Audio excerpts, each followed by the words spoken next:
frost was relentless that night. It seeped through the cracks in the windows, the holes in the walls, and every fissure in the old floorboards. Mary Kowalski sat on the edge of the ruined mattress, wrapped in a thin, ragged blanket that had once been blue, but was now just grey. Grey like her life, grey like the hope that was slowly dying in her heart. Her hands, worn and scarred from years of scrubbing, washing and carrying, trembled, not from the cold, but from something much worse. From a terror that devoured her from within, like a silent, relentless disease. In the corner of the room, on a folding cot covered with every piece of clothing Mary could find, slept Annie, 10-year-old Annie, her little girl, her treasure, her only reason to open her eyes and force herself to get up every morning. The girl was breathing shallowly, rasping. She'd been struggling with a cough for weeks that would not go away. Mary knew she should take her to a doctor, but what could she do? She didn't even have money for pharmacy medicine. She had spent her last $20 3 days ago on half a loaf of bread and a carton of milk. She watched her sleeping daughter and felt her heart break into 1,000 pieces. Annie's fair curls peeked out from under an old scarf that Mary had wrapped around her head so the child wouldn't freeze. The girl's delicate alabaster face was thin, too thin. Her cheeks, once full and pink, were now sunken. Mary could see the ribs protruding beneath. Her daughter's thin pajamas. She saw it and she knew. She knew she was the worst mother in the world. Tears streamed down her wrinkled cheeks. She didn't try to stop them.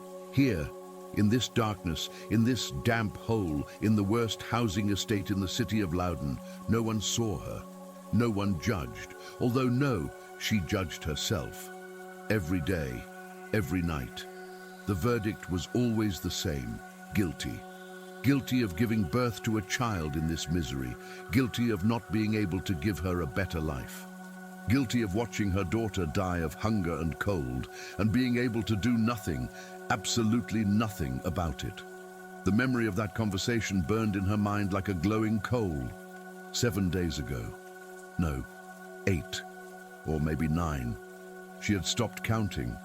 Henry Nowak sat in the same rusty chair where Mary was now trying to find a shred of strength. He sat sprawled out, self-assured, with that repulsive smile of his that made Mary feel sick. His thick fingers, adorned with gold signet rings, tapped rhythmically on the tabletop. Tap, tap, tap, like a countdown to execution. "The little one's sick, isn't she, Mary?" he had said then, furrowing his brow theatrically, as if he genuinely cared. "I can hear that cough through the door. It's pneumonia, right? Or maybe tuberculosis already. In conditions like these..." He looked around the apartment with a practiced expression of disapproval. "The child has no chance. She'll be gone in a year. Do you understand that?" Mary clenched her fists. She wanted to scream that he was lying, that Annie would be fine, that it was just a cold. But the words caught in her throat because she knew. She knew Henry was telling the truth. She saw it in her daughter's eyes, that sparkle that was slowly fading. She heard it in her breath getting shallower, more labored. "Listen to me carefully," Henry continued, leaning forward. His breath reeked of cheap vodka and cigarettes. "I know people, good people, rich, in Munich. A doctor, his wife, a lawyer.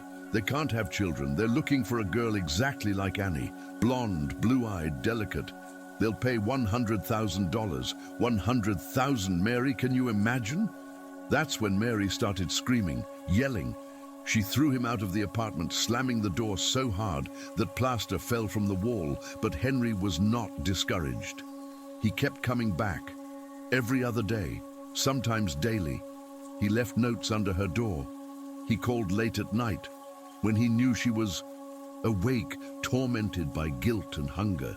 He whispered over the phone, "Think about her, Mary. She'll have her own room, a warm bed, a full refrigerator, a music school. I heard her singing in church. She has an angelic voice, a piano. Everything you can never give her.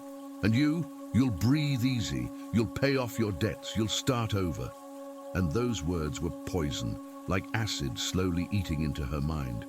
Maybe she really would be better off. Maybe I'm ruining her by keeping her here. Maybe I'm so selfish that I want to keep her for myself, while abroad she could have a life she never even dared to dream of. 2 days ago, Henry came back for the last time. He didn't ask, he didn't persuade, he just placed a stack of documents on the table. "This is the adoption agreement," he said calmly, as if discussing the weather. "Everything legal. Notary, stamps, signatures. They officially adopt Annie. They will be her parents. And you get the money for a new life. You sign. Here, here, and here." His finger pointed to 3 lines at the bottom of the document. Mary looked at the papers. The letters spun before her eyes. She couldn't read. She had never properly learned. School was brief, then work, then Annie. She functioned as best she could, recognizing bus numbers, street names, and prices in stores. But long texts, contracts, it was a foreign language to her. "You can trust this," Henry said. "They are serious people. They'll come for her in a week. They'll take her gently so she won't be scared. You tell her she's going on a trip, and then she'll be happy. And so will you." Mary took the pen. Her hand trembled so violently that she had to steady it with the other. She looked at the sleeping Annie. The girl smacked her lips in her sleep. She was probably dreaming of food. They hadn't eaten a proper meal in a long time. Yesterday, Mary shared one roll with her daughter. She hadn't touched a bite herself. She said she had already eaten at work, even though she had lost her job a year ago. She signed. Henry took the documents, left her $5,000 in cash, an advance, the rest upon pickup, and left. Mary sat for an hour, staring at the banknotes. Then she hid them under the mattress and started to cry. She cried all night, and the next night, and the one she was sitting in now, because Mary Kowalski had betrayed her own child. Suddenly, the front door rattled from a mighty blow. Mary jumped, her heart leaping into her throat. "Henry? The Germans? Already? So fast? No, impossible. Only 3 days had passed." He said, "A week. I still have a week. Still." "Open up, Mary, I know you're there."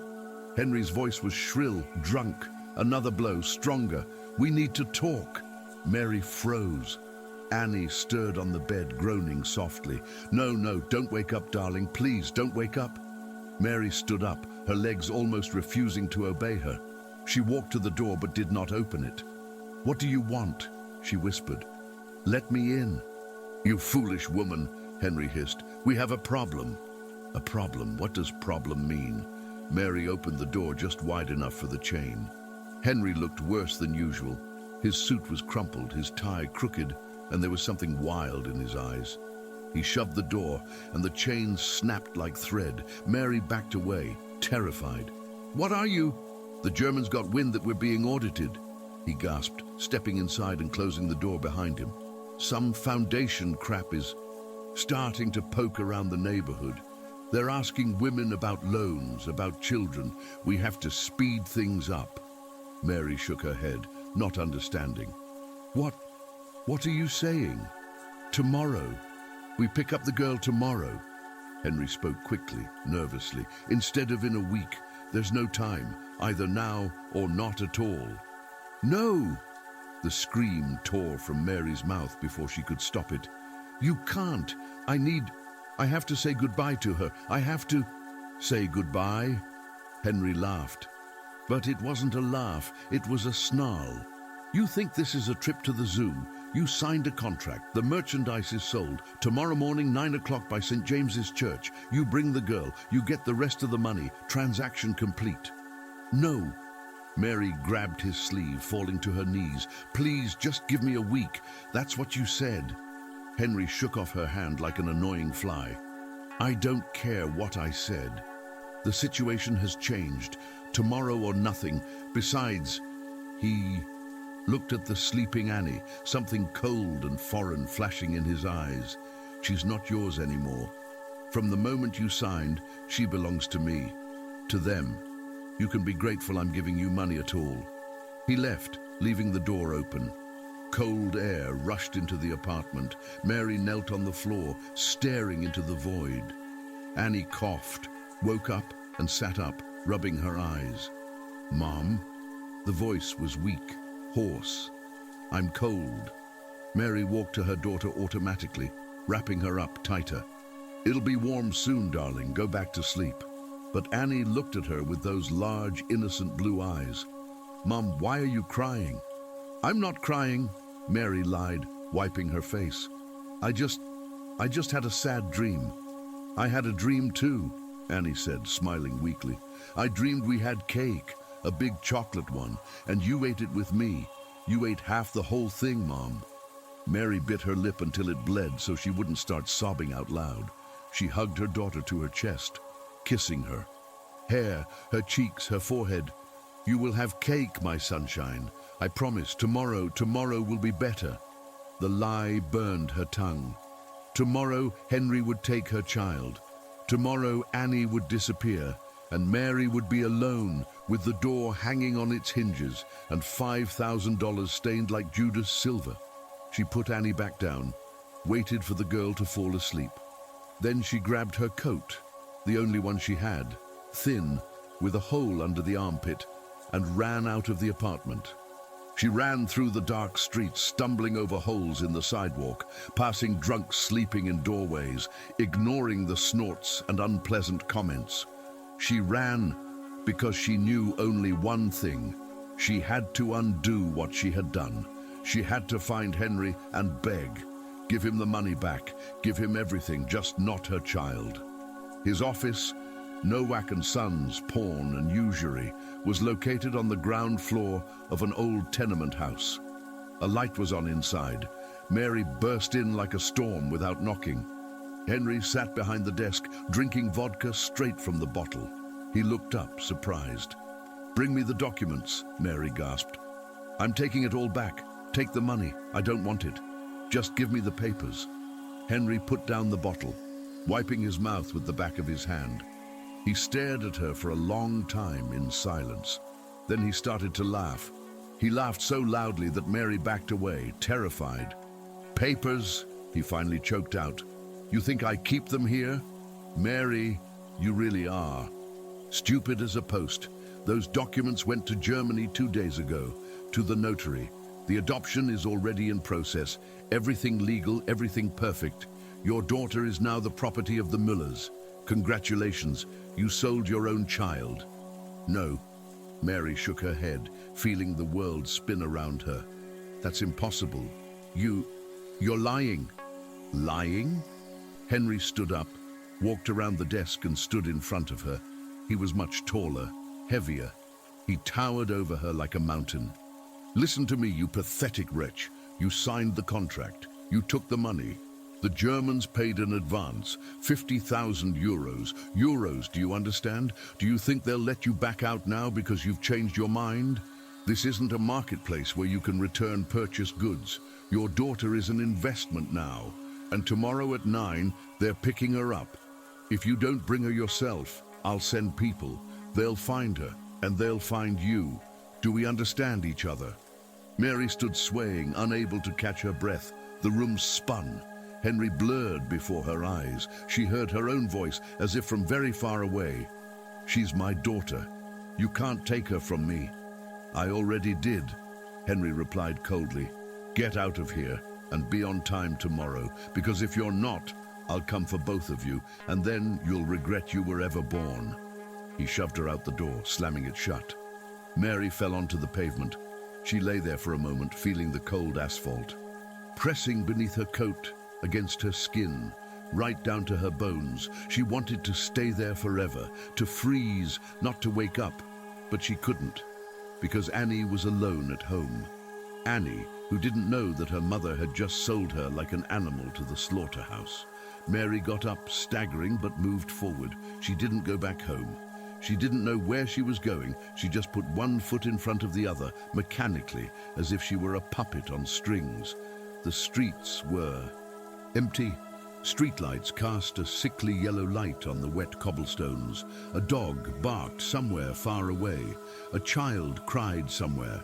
She found herself in front of St. James's Church, the same one Henry had mentioned. "Tomorrow morning, 9 o'clock by the church." She looked at the massive doors. Light emanated from behind the stained glass windows. Apparently, some night adoration was taking place. Mary was not religious. She had long stopped believing in God because what God would allow her life to be the way it was. But now, in desperation, in blind fear, she pushed the doors open and went inside. The warmth hit her like a wave. The church was almost empty. Only a few older women knelt in the pews, whispering the rosary. Candles burned on the altar. Mary stumbled forward and fell to her knees. She looked at the crucifix. Christ looked at her with pain in his eyes. "Help me," she whispered. "If you exist, if you have ever listened to prayers, help me. Don't let them take my child. Please, please, I will do anything, anything, just not this." She cried, ignoring the women who turned to look at her curiously. She cried, feeling all the years of pain, shame, and powerlessness pour out of her like a festering wound that had finally burst. She cried, knowing that no one would hear her because God did not exist, because no one cared, because she was nobody and her life was nothing. And then she felt a hand on her shoulder. She looked up. A woman was kneeling next to her, perhaps 40 years old, elegantly dressed in a dark coat and a beige scarf. Her face was gentle, her eyes full of compassion. "Sister," the woman said quietly, "I see you are suffering.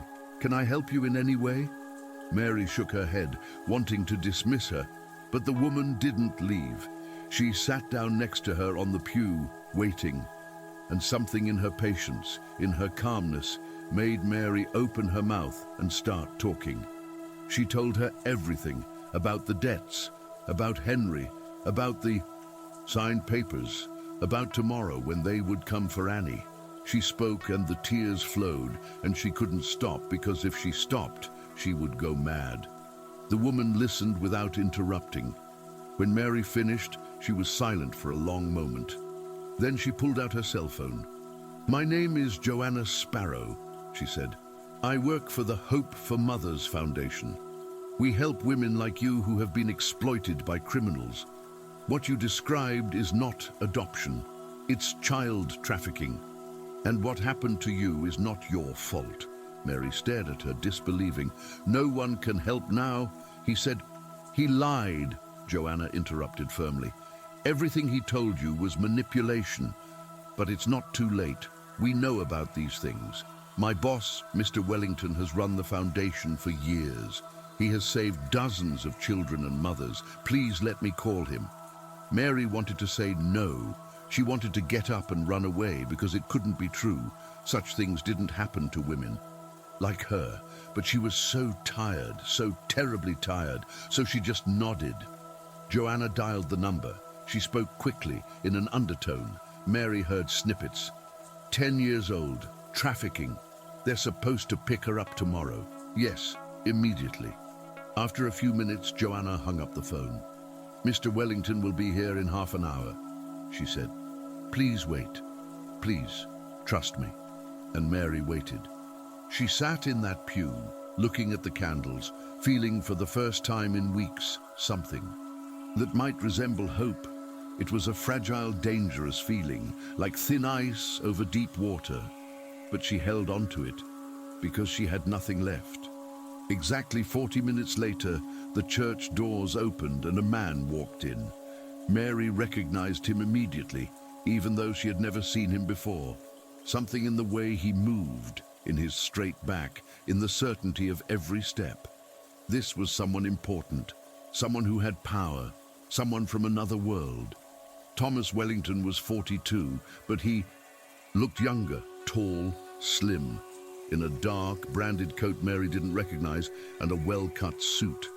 His hair was slightly grey at the temples, his face masculine and expressive. But what struck Mary the most were his eyes. They were sad, deeply, truly sad, like the eyes of someone who had lost something very precious and would never forget it. He walked up to the pew. Joanna quickly stood up, whispering something to him. He listened, looking at Mary. Then he nodded. Joanna moved away, and Thomas sat down next to Mary, not too close, leaving a safe space. "Mrs. Mary," he said quietly. His voice was deep and calm. "Joanna told me what happened.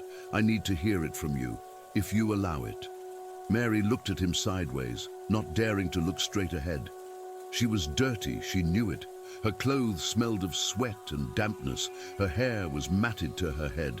She looked like a beggar, and he was like a prince from a fairy tale.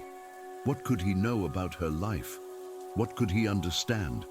But something in his eyes, that sadness, that gentleness, made Mary start talking again, and again she told him everything, even more in detail, about how it started with $300 for Annie's medicine when the girl had pneumonia, about how the debts grew and grew, even though Mary gave Henry her entire salary, about how she lost her job a year ago, and then Henry started pressing harder and harder, about the night he put the money on the table and offered business, about how Mary stalled until finally, seeing her daughter on the verge of starvation, she signed those cursed papers.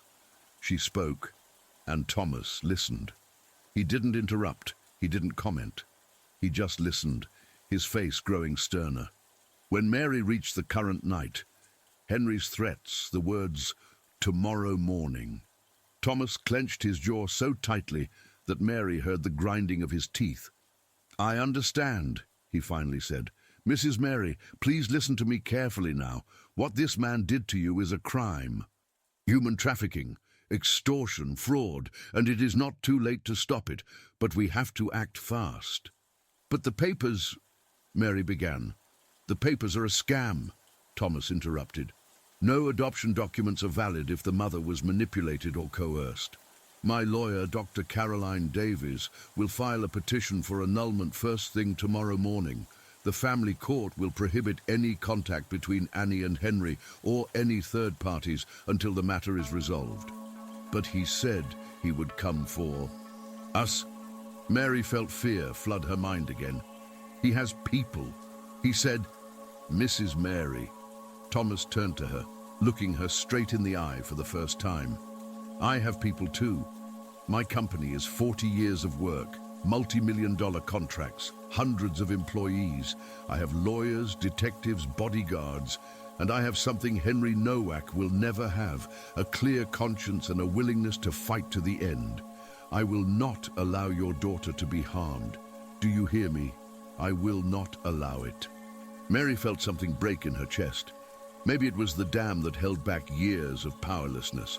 Maybe it was the wall she had built around her heart to stop feeling.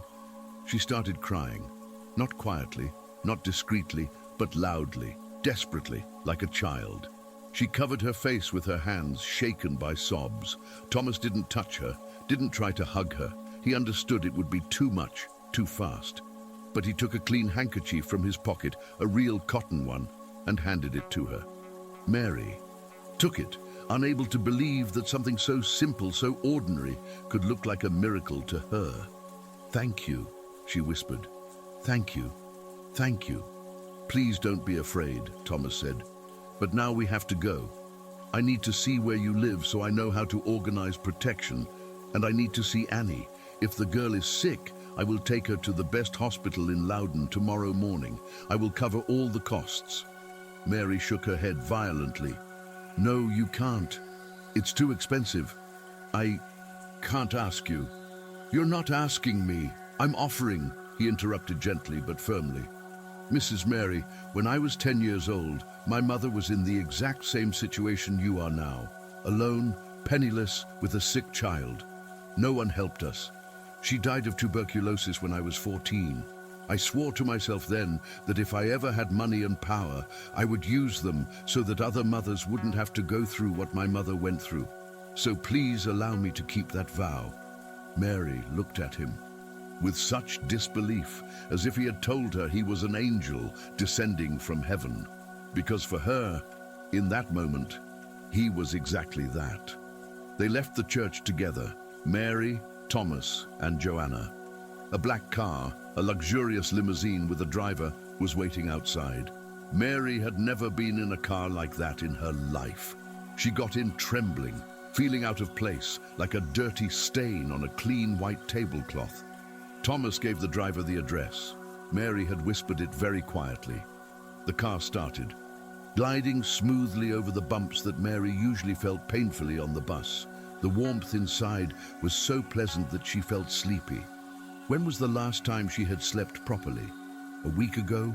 2? They arrived in her neighborhood in 15 minutes. Thomas got out first, then helped Mary.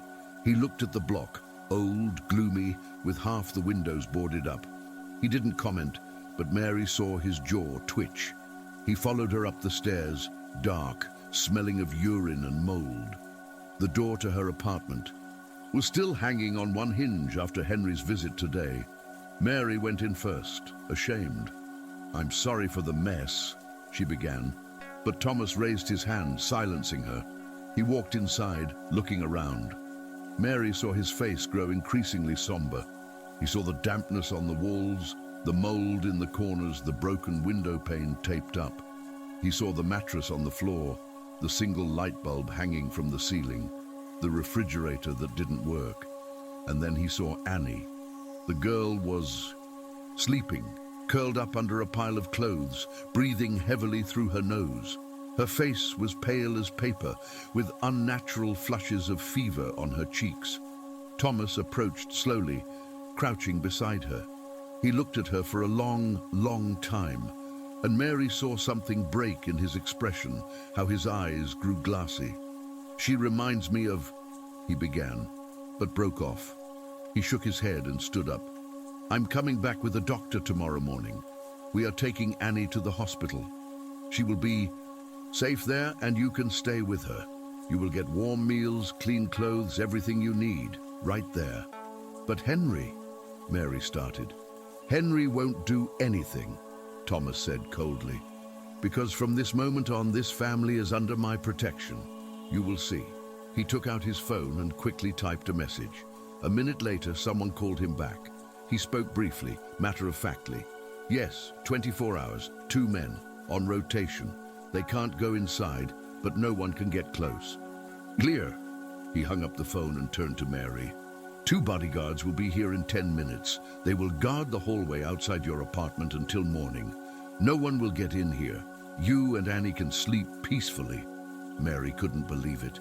You are doing all this for us. But why? You don't know us." Thomas looked at her, and again the sadness in his eyes was so deep that Mary felt tears well up. "Because no one helped my mother," he said softly, "and she died alone, scared, in pain. I swore I would never let anyone else go through the same thing if I could stop it. You are safe now. Both of you are." He left, leaving Mary standing in the middle of her hole, looking at her sleeping daughter. After a few minutes, she heard heavy footsteps in the hallway. She peeked out cautiously. 2 men in black jackets, solidly built, stood on either side of her door. One of them nodded to her. "Good night, ma'am. You can sleep soundly." Mary closed the door. She went to Annie, lay down next to her on the thin mattress. She hugged her daughter, feeling her warm little body, and for the first time in weeks, no months, maybe years, Mary Kowalski fell asleep with the feeling that everything might still work out. The next day, Mary woke up as the sun was just beginning to rise. For a moment, she didn't know if the previous night had been real, but then she heard voices in the hallway, the changing of the guard, and realized it wasn't a dream. At 8 in the morning, someone knocked. Mary, now awake and slightly more prepared, opened the door. Thomas stood in the doorway, next to him an older man in a white coat, a doctor, and a young woman in an elegant blazer, holding a briefcase. "Good morning, Mrs. Mary," Thomas said. "This is Dr. Mark Jones, a pediatrician, and this is Attorney Caroline Davies, my lawyer. We came as I promised." Dr. Jones stepped inside, walking over to Annie, who was just waking up. The girl looked at him scared, but Mary reassured her. "He's a nice man, darling, a doctor. He'll examine you." The doctor listened to Annie's chest, took her temperature, and looked down her throat. "Pneumonia," he said seriously. "Advanced. She needs antibiotics and hospitalization immediately." Mary felt the world start to spin again, but Thomas stood beside her, steadying her. "The ambulance is already waiting downstairs. You're coming with us." But our things." Mary looked around helplessly. She and Annie had almost nothing. A few clothes. Her daughter's old doll. "Don't worry, Mom," Attorney Davies said, smiling gently. "You'll get everything you need at the hospital, and then we'll take care of the rest." They carried Annie. The girl was so light that Dr. Jones carried her effortlessly. Mary walked behind them, feeling as if she were in a dream. An ambulance was indeed waiting downstairs. They got in. Mary held Annie's hand, and Thomas sat on the other side, calm and confident. In the hospital, everything moved quickly. Annie was placed in the pediatric ward in a separate room. It was for VIPs, Thomas explained. Mary didn't know what that meant, but the room was clean, bright and warm. The bed had white sheets, real clean sheets. Annie touched them shyly, looking at her mother questioningly. "Mom, is this for me?" "Yes, my sunshine." Mary felt tears well up in her eyes again. "It's all for you." A nurse hooked up Annie to an antibiotic IV. Another brought a tray of food: broth, bread, yogurt, fruit. Annie looked at everything with such delight, as if she had seen a treasure. "Can I eat this?" she whispered. "Everything, darling," Mary said, stroking her hair. "Everything." Thomas watched the scene from the side, not wanting to interfere. When Annie started eating, slowly, in small bites because her stomach wasn't used to such an amount of food, he approached Mary. "I have to go to court now with Attorney Davies," he said. "We're filing the lawsuit and a motion for immediate protective order. By noon, Henry will have a restraining order against him for you and Annie. If he tries anything, he'll be arrested." "But if he—" Mary began, still terrified. "He won't get in here," Thomas interrupted. "There's a bodyguard at the room door, another at the ward entrance. No one unauthorized will enter without my consent. You are safe." Mary looked at him, unable to find words. I don't know how to thank you." "You don't have to," he replied gently. "Just take care of your daughter now. And rest. The nurse will bring you food too, and arrange for you to take a shower. There's a bathroom here for patients' families. Please use it. I'll be back tonight." He left before Mary could answer. She was left alone with Annie in that warm, clean room, listening to the soft beep of the monitor and her daughter's steady breathing. After a while, a nurse came in, young and smiling, bringing fresh clothes, a tracksuit, a cotton blouse, and underwear, all new, in her size. "Mr. Wellington left. Instructions for you to get everything you need," the nurse said. "The bathroom is at the end of the corridor. Hot water, shampoo, soap, everything's there. Please take your time." Mary took the clothes, feeling their softness and the fresh scent of detergent. When was the last time she had worn something clean? When was the last time she had a hot shower? She went to the bathroom and closed the door. She stood for a moment, looking at her reflection in the mirror. She saw a stranger, emaciated, with sunken cheeks, matted hair, and shadows under her eyes as deep as ravines. But she also saw something else. She saw someone who had survived, who had fought, who, despite everything, was still here. She turned on the shower. Hot water ran down her body, washing away the dirt, the sweat, the fear. Mary stood under the stream, crying, but these were no longer tears of despair. They were tears of relief, cleansing and hope. She washed until the water was no longer dirty, until she felt like a person again. When she returned to the room, Annie was sleeping peacefully. Her fever had begun to drop.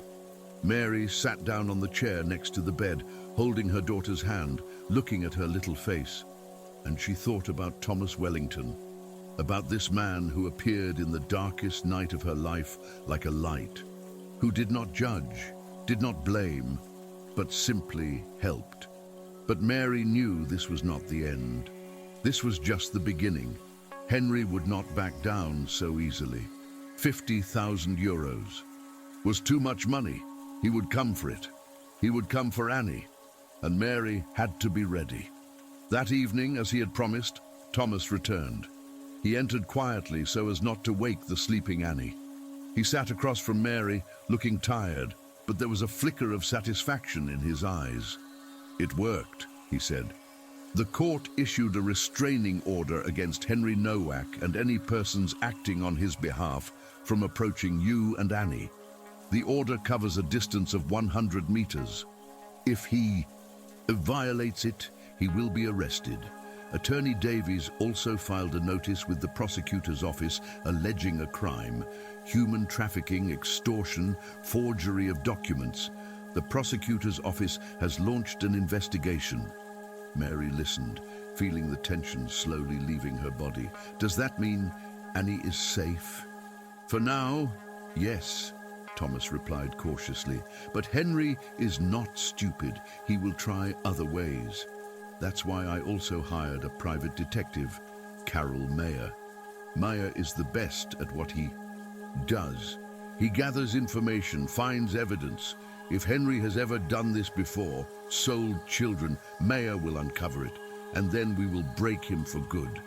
But Mary swallowed, not daring to ask the question that had been burning inside her since morning. How much does all this cost? Lawyers, a detective, security, the hospital. I will never be able to repay you. Thomas shook his head. Mrs. Mary, this is not a loan. This is not a business. This is help. My foundation exists to save families like yours. The funds come from my construction company. I earn more than I will ever be able to spend. This money can either sit in an account or it can save lives. I choose the latter. Mary couldn't hold back her tears. You are a good man, the best I have ever met. I'm not, Thomas replied quietly, looking into the distance. If I were good, I would have saved my own son. Mary froze. Your son? Thomas was silent for a long moment. Then very slowly he began to speak. He was 7 years old, Michael. I was at work closing a contract. My wife drove him to school. A drunk driver crashed into their car. Michael died instantly. Oh God, Mary whispered. I'm so sorry. That was 5 years ago, Thomas continued. My marriage fell apart. My wife couldn't look at me without seeing his face. We separated. I've been living alone ever since. I work and I help. Because if I couldn't save my own child, at least I can save others. Mary looked at him, suddenly understanding the source of the sadness in his eyes. It wasn't just empathy, it was pain, a deep, incurable pain of loss. And in a strange way, it made her feel even more connected to this man. They had both lost, they had both suffered, and now, in a strange, wonderful way, they were saving each other. Over the next few days, Mary and Annie lived in a kind of bubble of safety. The hospital became their sanctuary. Annie recovered quickly. The antibiotics were working, the fever was gone, and the cough was reduced. She started smiling, talking, and even laughing. The nurses loved her. They brought her books, crayons, and puzzles. One of the doctors, a music enthusiast himself, brought a small electronic keyboard. Annie played it for hours, her angelic voice filling the room. Mary also changed. She ate regularly and regained her strength. Color returned to her face. Her hair, now washed and combed, turned out to be thick and chestnut-colored. When Thomas visited her on the fourth day, he didn't recognize her for a moment. She looked like a different woman. He brought news, but not all of it was good. Mayer found something, he said quietly while Annie was busy drawing. Henry has indeed been doing this for years. We found documents, fake adoption agreements, photos of children, amounts in euros. Over the last 10 years, he has sold 23 children. Most went to wealthy families in Germany and Austria, but not all. Mary felt a chill. What do you mean? Some. Thomas hesitated, seeing the fear in her eyes. Some children have disappeared. There are no traces of where they went. Meyer fears they may have ended up in pedophile networks. Mary covered her mouth with her hand, feeling nauseous. God, that's why we have to break him, Thomas continued with determination. We need hard evidence that the prosecutor's office will consider sufficient for arrest. Meyer is working on it, but Henry is careful. He doesn't leave traces. What can we do? Mary asked, feeling helpless. Wait, Thomas replied, and trust. Meyer is a professional. If something is to be found, he will find it. But Henry wasn't idle either. On the 5th day, as Mary was walking with Annie in the ward corridor, a bodyguard stopped them. Ma'am, someone tried to enter the ward. He posed as a social worker. He said he had an order to take the child. We didn't let him in, but he tried to force his way. The police escorted him out. Mary paled. Who was it? His name was Peter Schell, the bodyguard replied. Mary didn't know the name, but Thomas, when she called him, cursed loudly. Schell, a corrupt social worker. Meyer was already checking him out. He's in Henry's pocket. He's the one who helps him forge documents and handle matters in court. Henry sent him. What did he want? He was probably trying to file a false report that you are unfit to raise a child, that she should be taken away. Thomas explained, but he failed. Security stopped him. Tomorrow, Attorney Davies will file a complaint. That's another nail in Henry's coffin. But Henry had no intention of giving up. The next day, another message arrived, this time via SMS to Thomas, from Meyer. Henry contacted the Germans. The Müllers are insisting on the delivery of the child. They are threatening legal action. They want the return of their advance, 50k euros. Thomas called an urgent meeting at the hospital. Attorney Davies, Meyer and Joanna from the foundation came. They sat in the conference room on the top floor, while Mary, summoned to the conversation, listened with growing terror. The Germans can take the case to international court, Davies said. They will argue that the signed agreement is a legal adoption contract, that the Polish state is blocking its execution. This will complicate the matter. But it's a fraud, Mary cried. I was manipulated. We know, Davies replied calmly, but we have to prove it. We need Henry's testimony or that of his associates, someone who will break. Meyer spoke up for the first time then. He was a short, stocky man with shrewd eyes and sharp features. I have an idea, he said. Schell, he's the weakest link. He's not a career criminal, just an official taking bribes. If we scare him properly, he might break. How? Thomas asked. Wiretap, Meyer replied. We'll set up a meeting between him and Henry. We'll record the conversation. If Henry says anything incriminating, we've got him. That's illegal, Davies noted. Not if one of the participants in the conversation consents, Meyer replied with a smile. And we'll make sure Schell consents. For the next 2 days, Meyer worked. He didn't tell Mary the details, just assured her that everything was going according to plan. Mary spent time with Annie, trying to pretend that everything was fine, that there was nothing to fear. But at night, when the girl was asleep, Mary lay with her eyes open, imagining the worst-case scenarios. On the 8th day, Meyer returned with the recording. They gathered again in the conference room. Meyer connected a small voice recorder to a speaker and pressed play. Henry's voice, distorted by the poor quality of the recording, but recognizable. Fix this court thing, Peter, and you'll get 10 grand. The Germans pay a fortune for blonde children like this, you understand? Once we get the girl, she'll be in Munich in a week and no one will find her. These stupid women don't even know what they're signing. And if any of them start to whine, I have dirt on them, debts, documents. No one will believe a beggar's word against a respected businessman's. Shell's voice, uncertain.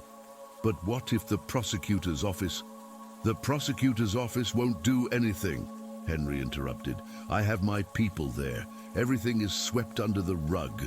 Do what I tell you and you'll be rich. Don't, and I'll remind you about those 20,000 you owe me, and about your wife who doesn't know about your mistress. Do we understand each other? The recording cut off.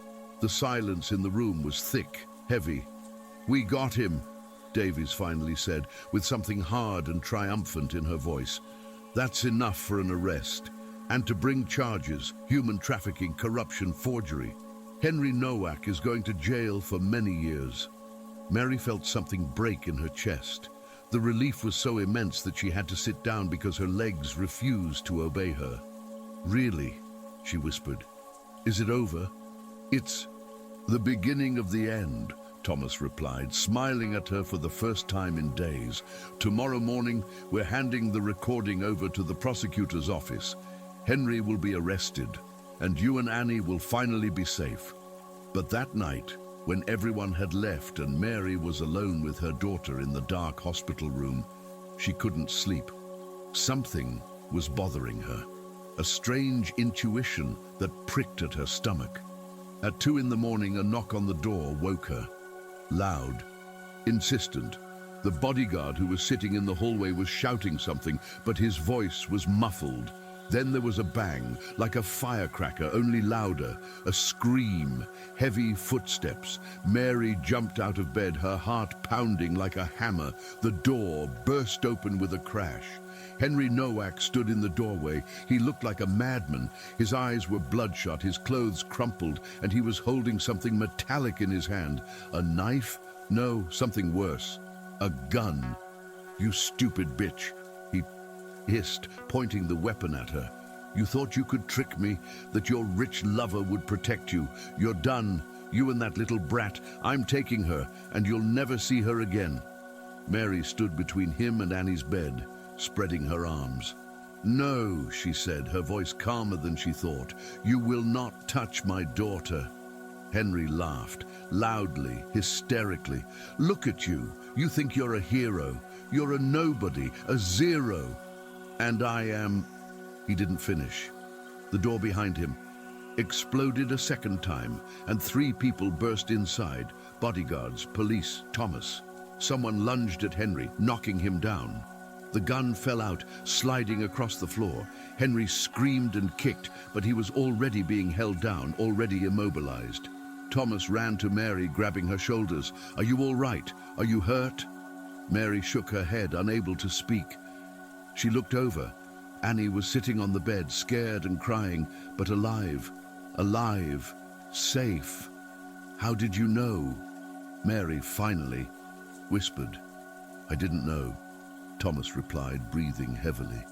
But I ordered double security after that recording. I knew Henry might do something desperate. The guard downstairs stopped him, but he had a gun. He shot the bodyguard in the hallway. He's injured but alive. The police were right behind him. Mary looked at Henry, who was now lying on the floor in handcuffs, still screaming something about injustice. And she felt neither fear nor hatred. She only felt exhaustion. It was finally all over. The fluorescent lights in the police station corridor were brutally white, cutting her eyes like a razor. Mary sat on a hard plastic bench, holding Annie on her lap. The girl was asleep, exhausted from fear and crying, her head resting on her mother's shoulder. Mary stroked her hair mechanically, still unable to believe that it had all really happened. Henry with a gun, shots, the guard's blood on the hallway floor, screams, handcuffs, everything mixed in her head into one chaotic, terrifying image. Thomas stood nearby, talking on the phone with someone, probably Attorney Davies. His voice was low and controlled, but Mary saw the tension in his shoulders, in his clenched jaw. When he finished the call, he sat down next to her, letting out a heavy breath. How are you feeling? He asked quietly. Mary shook her head. She didn't know how she felt. Fear, relief, stunned, everything at once, and nothing specific. "I don't know," she finally whispered. "That man, the bodyguard, he because of us—" "No," Thomas interrupted firmly. "Not because of you, because of Henry. It's his fault, only his. The bodyguard, Paul, is in the hospital. The bullet hit his arm. He will live. The doctors say it was pure luck. If it had been a centimeter to the side, it would have hit an artery." Mary closed her eyes, feeling sick. Someone almost died defending her and Annie. A stranger she didn't even know put his life on the line. For them, "I want to visit him," she said, quietly. "As soon as he can receive visitors, I want to thank him." "You will," Thomas promised, "but first we have to get through this." He nodded towards the interrogation room door. "The police will want to take your statement. It's routine. Just tell them everything exactly as it happened." Mary nodded. She was scared, but she knew she had to do it. For Annie, for herself, for all the other children Henry could still harm. The interrogation lasted 2 hours. A young female officer, Sub-Inspector Smith, asked questions calmly and methodically. Mary told her everything from the beginning, about the first loan 7 years ago, how the debts grew, how Henry started pressing, offering business, about the signed documents, about the last night in the hospital.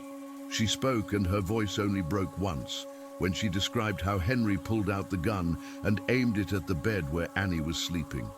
When she finished, Smith put down her pen and looked at her with compassion. "You are very brave, Mrs. Mary. What you went through, not many women would have the strength to stand in defense of their child against an armed man." "I wasn't brave," Mary replied quietly. "I was terrified, but I didn't have a choice. She's my daughter." "That's exactly why you were brave," Smith said with a gentle smile. "Courage is not the absence of fear. It is acting in spite of fear." Mary didn't answer. She didn't feel brave. She felt tired, exhausted to the limit. When they returned to the hospital, the police agreed to an escort. They didn't want to risk it. It was almost 6 in the morning. Dawn was breaking outside the windows, pink and restless. Annie was placed back in her room. This time security was tripled. 3 men in the hallway, 1 at the ward entrance and another at the main hospital entrance. Thomas spared no expense. Mary tucked her daughter into bed, wrapping her in the duvet. The girl barely woke up, just mumbled something in her sleep and hugged her pillow. Mary looked at her for a long time, at those closed eyelids, at her gentle breath, at her small hands clenched into fists. "My little warrior," she thought. "You went through so much and you don't even know it."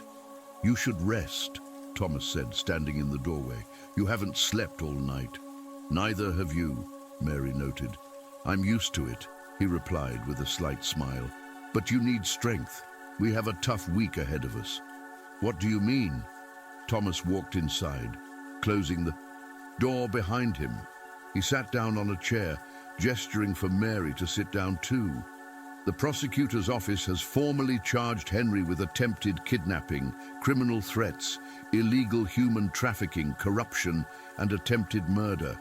These are very serious charges. He will be held in pre-trial detention without possibility of bail. But...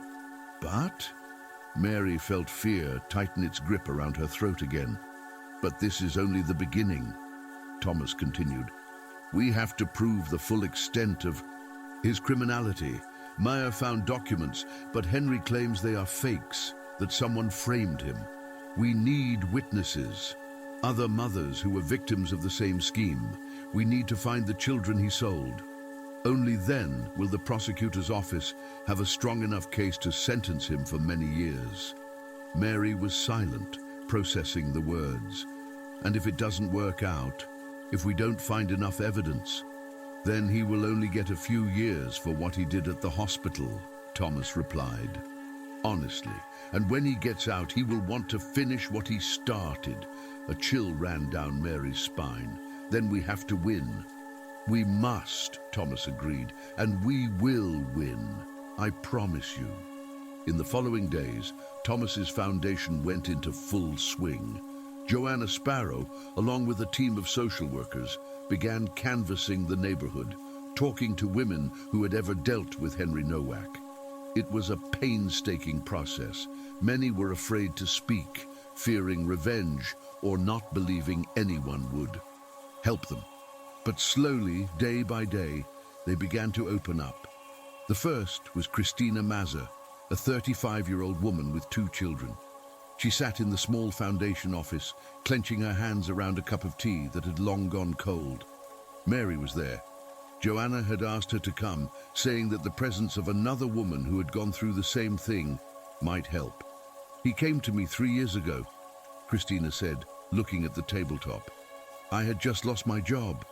My husband left us, didn't pay child support. I was desperate. Henry gave me a loan, $5,000.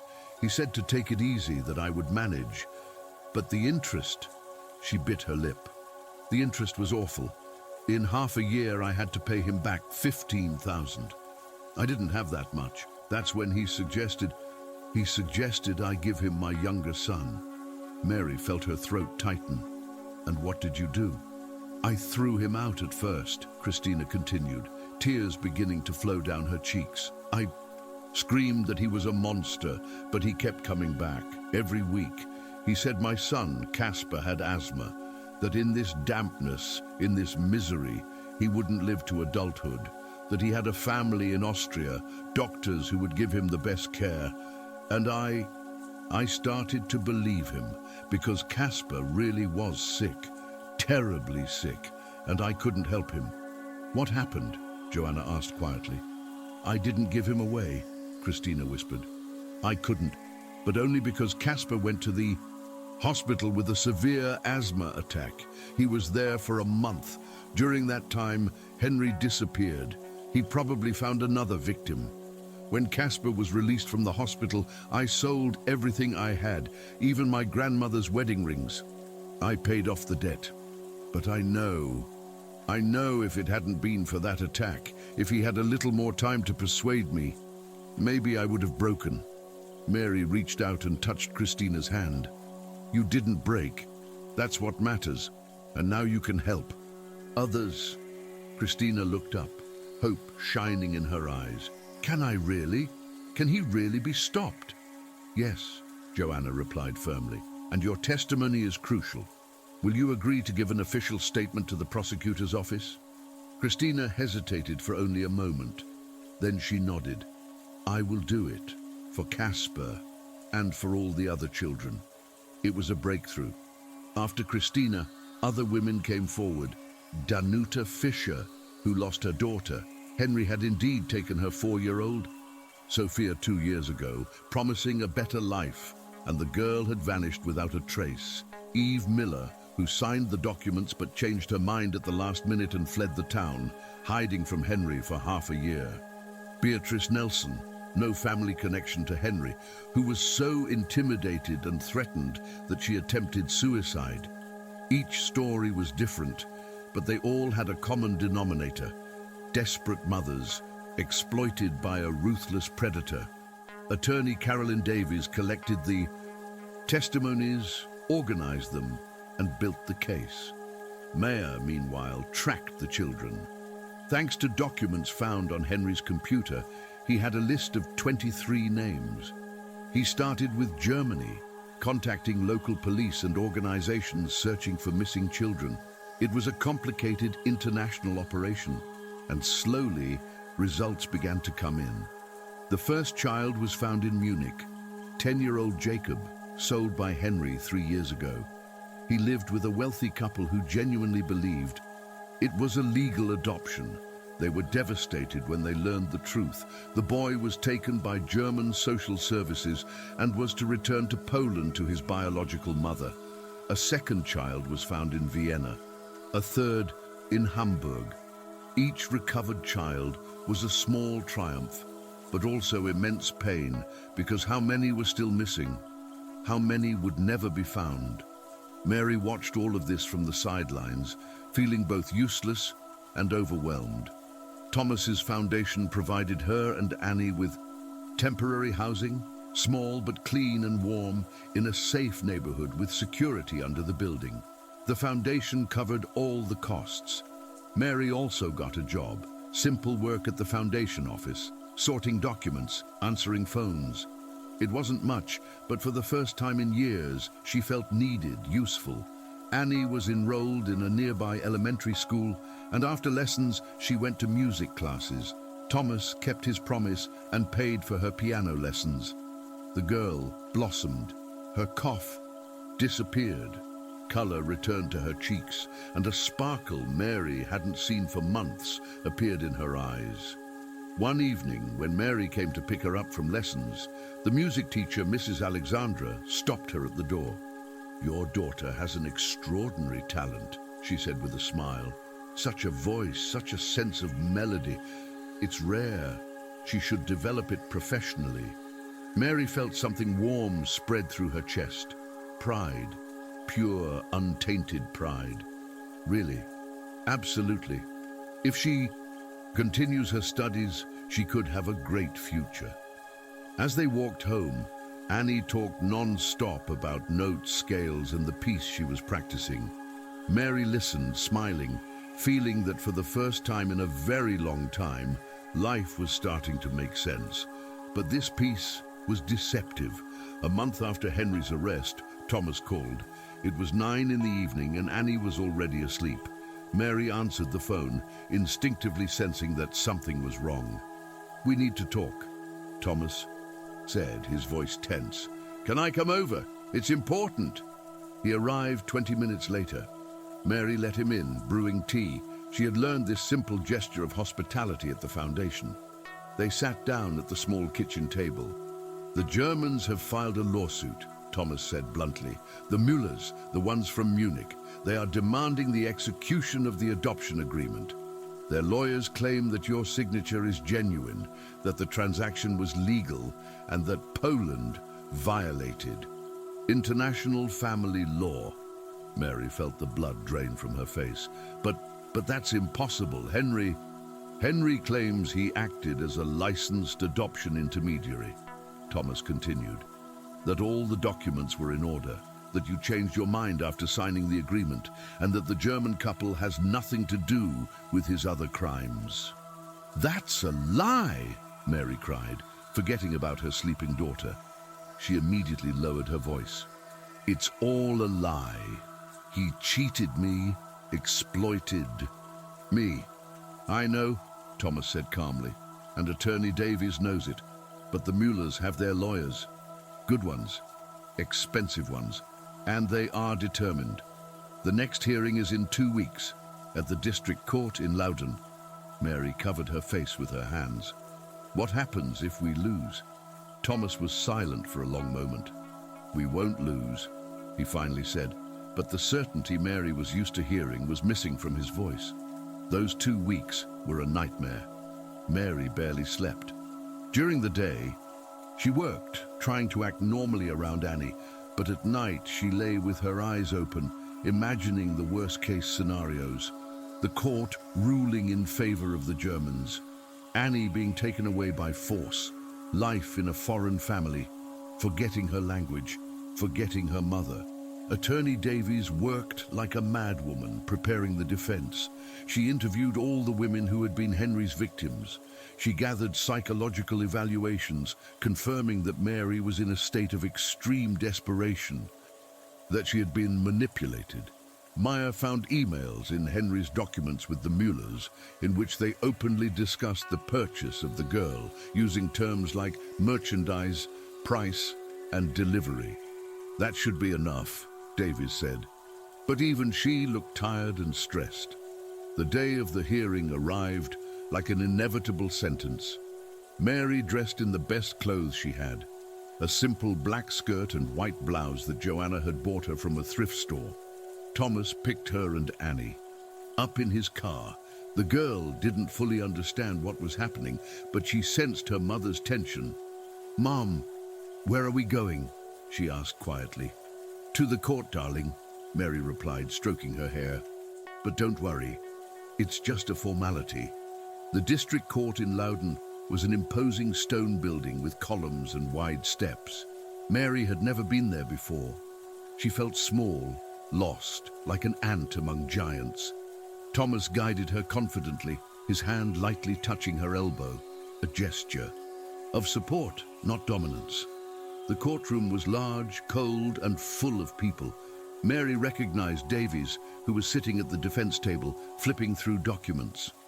On the opposite side of the room sat the Müllers, a distinguished middle-aged couple, elegantly dressed with haughty expressions. Next to them sat their lawyer, a tall man in an expensive suit, who measured Mary with his gaze like an insect. And in the defendant's box, behind bulletproof glass, sat Henry Nowak. Mary felt sick at the sight of him. He looked different. He had lost weight. His face was grey, his eyes sunken. But when their eyes met, the same repulsive smile appeared on his face. Mary quickly looked away. Everyone stood when the judge entered. Mrs. Eleanor Smith, a woman in her 50s, in a judicial robe, with a stern face. She sat down behind a high table, adjusted her glasses, and began to read the case files. "Case number K234-2024, she said monotonously. "Plaintiffs Hans and Greta Müller, citizens of the Federal Republic of Germany. Defendant Mary Kowalski, citizen of the Republic of Poland. Subject of the dispute: annulment of the adoption agreement concerning the minor, Anna Kowalski." Mary listened, feeling her heart pound like a hammer. It was surreal. They spoke of Annie as if she were an object, property that could be passed between owners. The Müller's lawyer, Dr. Klaus Reinhardt, spoke first. He spoke Polish, albeit with a strong accent, his voice confident and commanding. "Your Honor, my clients acted in good faith. They signed an agreement with Mr. Henry Nowak, who presented himself as a licensed adoption intermediary. They paid a significant sum, 50,000 euros, for legal services. Mrs. Kowalski voluntarily signed the documents, knowing the consequences. Now that she has changed her mind, she is trying to use Mr. Nowak's legal problems to annul a legal transaction." "It's not a transaction," Mary cried out before she could stop herself. "She is my daughter." Judge Smith banged her gavel. "Silence in the court. Mrs. Kowalski, please remain calm, or I will have you removed from the room." Mary bit her lip, tears welling up in her eyes. Thomas, sitting right behind her in the first row for the public, leaned in and whispered, "Easy. Davies knows what she's doing." Attorney Davies stood up, straightening her shoulders.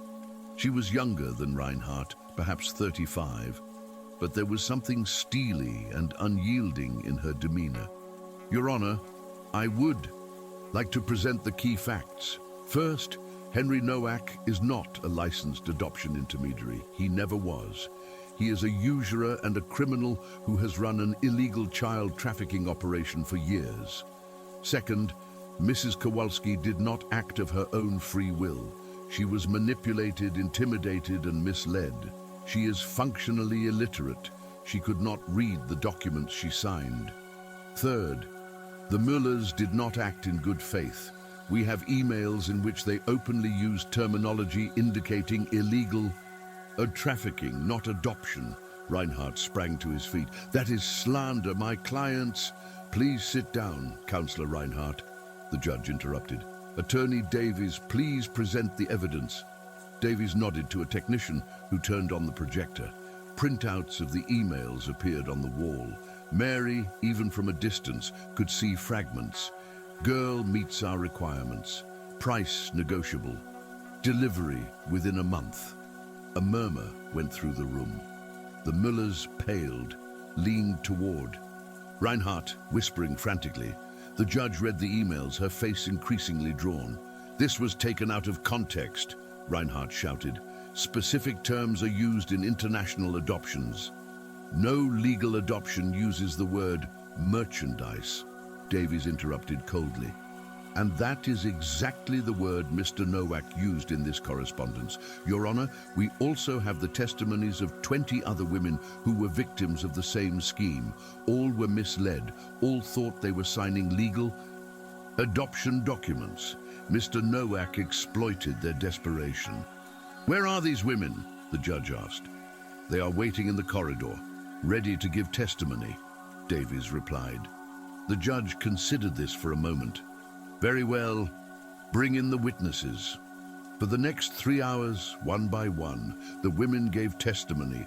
Christina, Eve, Beatrice, Danuta, each told her story, each cried, each accused Henry. The room was electrified. Mary sat listening, feeling both relief, she wasn't alone, and terror. There were so many of them. When it was Mary's turn, she could barely stand up. Her legs trembled. Thomas looked at her encouragingly. She walked to the stand, placed her trembling hand on the Bible, even though she wasn't religious, and swore to tell the truth. Davies asked her questions gently, guiding her through the entire story. Mary spoke, trying to be clear, but her voice broke. She spoke of hunger, Annie's illness, desperation, and how Henry exploited her ignorance. She spoke of that last night when she signed the documents, not knowing what she was really doing. Did you love your daughter when you signed those papers? Davies asked. Yes, Mary whispered, tears streaming down her face. I loved her more than life. That's why I thought I was doing the right thing. I thought she would be better off there, that in Germany she would get food, warmth, and care. I thought I was a bad mother who couldn't provide her daughter with a decent life. And now? What do you think? Now? Now I know I was deceived, Mary said, looking straight at the judge. Henry used my love for my daughter as a weapon against me. He told me I was a bad mother, that I was torturing my child by keeping her in misery. And I believed him. But he was the monster, not me. The silence in the room was so thick that Mary could hear her own breath. Then came Reinhardt's turn. He approached the stand with a hostile expression. Mrs. Kowalski, isn't it true that your life was, let's call it, gently chaotic? Objection, Davies yelled. That is insulting. Sustained, the judge said. Counselor Reinhardt, please stick to the facts. Reinhardt smiled maliciously. Fine. Mrs. Kowalski, isn't it true that you had debts? That you lived in abject poverty? That you couldn't even provide your daughter with basic necessities? Is it really so unbelievable that you thought the child would be better off in a stable, affluent family? Mary looked at him, feeling the old sense of shame and guilt raise its head. But then she looked at Thomas. He looked at her with such certainty, such support, that she felt something break within her. Not shame, not guilt. Anger. Yes, she said loudly and clearly, I was poor. So poor that I couldn't buy medicine for my daughter. I lived in a hole. I had no food. But that doesn't make me a bad mother. It makes me a victim of a system that failed. And it makes Henry Nowak a monster who exploited my situation. Reinhardt opened his mouth to say something, but the judge raised her hand. That's enough, Counselor. Mrs. Kowalski, you may return to your seat. Mary returned, trembling, but feeling strangely lighter. Thomas grabbed her hand as she passed him, squeezing it lightly. That single gesture spoke more than 1,000 words. The last witness was Henry himself. They led him out from behind the glass wall in handcuffs. He sat at the stand, looking bored. Davies approached him, her eyes cold as ice. Mr. Nowak, do you plead guilty? Guilty of what? He replied brazenly. I helped women find a better life for their children. That's not a crime. You helped, Davies repeated, and there was something dangerous in her voice. You helped by charging desperate mothers astronomical interest. You helped by intimidating them, manipulating them, threatening them. You helped by selling their children for 50,000 euros apiece. I didn't sell them, Henry mumbled. Adoption is not selling. Adoption. Davies played the recording. Henry's voice filled the room. Fix this court thing. The Germans pay a fortune for blonde children. She'll be in Munich in a week and no one will find her." Henry paled. That was taken out of context. "In what context is the word sell a child acceptable, Mr. Nowak?" Davies asked coldly. Henry was silent. Judge Smith put down the documents. "I have listened to all the testimonies. I have seen the evidence, and my decision is as follows." She looked up, staring at the Müllers. "The adoption agreement signed by Mrs. Mary Kowalski is invalid. It was entered into under coercion and fraud. The minor, Anna Kowalski, remains in the custody of her biological mother. The Müllers have no rights to the child." Mary felt her knees buckle. Thomas, standing right behind her, caught her before she fell. "You did it," he whispered. "You won." But the judge wasn't finished yet. She looked at Henry, her face a mask of anger. "As for you, Mr. Nowak, your actions were not only illegal, but also inhumane. You exploited the most vulnerable members of our society. The prosecutor's office has filed additional charges: human trafficking with intent for sexual exploitation, corruption of public officials, forgery of documents. You will await trial in custody, and when the verdict comes, I assure you it will be severe." She banged her gavel. "Case closed." The room exploded. Journalists rushed forward, asking questions. The Müllers left the room, furious, yelling at Reinhardt in German. Henry was led out by the guards, still trying to protest. Mary stood in the middle of the chaos, feeling so light she could soar. Thomas held her arm, steadying her, smiling wider than she had ever seen him smile. Davies approached, smiling too. "Congratulations, Mrs. Mary. We won." "Thanks to you," Mary whispered. "Thanks to you. Thanks to everyone. I will never forget." "You don't have to," Davies interrupted. "It's our job. And now, please go home to your daughter and enjoy your life." Mary left the court, held by Thomas's arm. Joanna was waiting outside with Annie. The girl threw herself into her mother's arms. "Mom, what happened? Did we win?" "Yes, darling," Mary said, kissing her forehead. "We won." That evening, Thomas invited them to dinner at a nice restaurant. Mary had never been to a place like that before. White tablecloths, crystal glasses, waiters in tuxedos. She felt out of place, but Thomas was patient, showing her which cutlery to use for what, ordering for her when she didn't know what to choose. Annie was delighted. She ate spaghetti carbonara, her face smeared with sauce, laughing loudly. Mary looked at her and felt something warm spread through her chest. Happiness. This was happiness. "I'm glad you won," Thomas said, raising a glass of wine. Mary had juice in front of her. She didn't drink alcohol. "It's thanks to you," she replied. "If you hadn't come to the church that night, then someone else would have come," he interrupted. Gently, "You are strong, Mrs. Mary, stronger than you think." Mary shook her head. "I didn't feel strong. I felt like a coward." "A coward wouldn't stand between an armed man and his child," Thomas said seriously. "A coward wouldn't fight in court in front of the whole world. A coward would give up. You didn't." Mary felt a blush creep up her cheeks. She wasn't used to compliments. She didn't know how to react to them. Thomas noticed her embarrassment and changed the subject. "Annie, how are your piano lessons going?" The girl immediately brightened up, talking about scales and etudes. Thomas listened attentively, asking questions as if he were genuinely interested. Mary watched them, feeling something strange, something she hadn't felt in a very long time, maybe since her husband's death 10 years ago. Warmth, safety, family, but right after came a sense of guilt. He was her savior, her benefactor, a man from another world. What was she imagining? On the way back, when Annie had fallen asleep in the back seat of the car, Thomas started talking. "There's something I wanted to tell you." Mary looked at him, curious. "Yes?" "The prosecutor's office recovered 12 children from Germany and Austria.